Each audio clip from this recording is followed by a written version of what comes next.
Half middle split slides, sometimes called half Frogger slides, are a really nice strengthener for our inner thighs, working in a hip position that's very similar to our straddles, to our middle splits. So it's a nice active flexibility drill for those of you who are working on goals like that.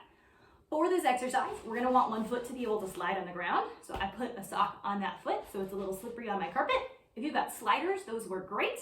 If you're at the gym, I would suggest taking your sneakers off for this one, because if your sneakers are stuck on the ground, you're not gonna be able to slide your leg.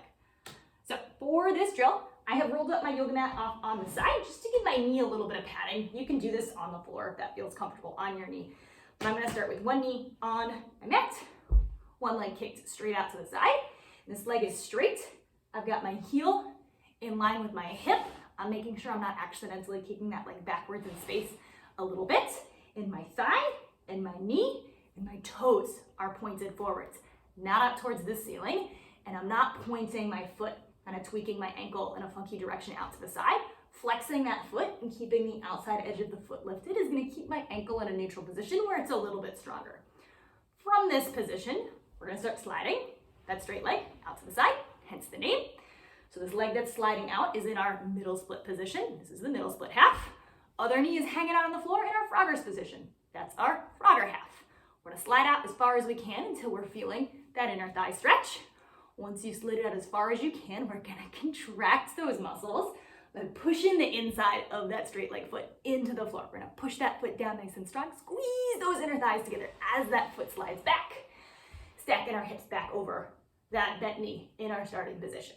Do that a couple of times, sliding our straight leg out into our deepest middle split, half middle split position, and then squeezing those inner thighs together, bringing that foot back to our starting position, making sure that our toes and our knee aren't rotating up towards the ceiling.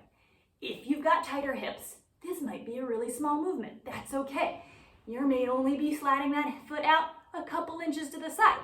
As long as you're feeling that stretch in the inner thighs, we're still gonna push that foot in the ground, squeeze it back. We're still working on strengthening those muscles in their end range stretch.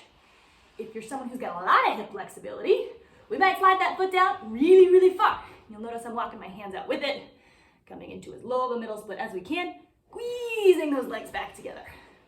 To start. If this feels easy and you want it to be more challenging, we can see how little weight we have in our hands as we slide out. Maybe fingertips on the floor to balance, maybe no hands as our legs come out to our half middle split position, and then hands can give us a little bit of support while we squeeze those legs back to start. Or maybe we try to do the whole movement with new hands because we're super duper strong and cool like that. Any variation you're doing, do for 5 to 12 reps.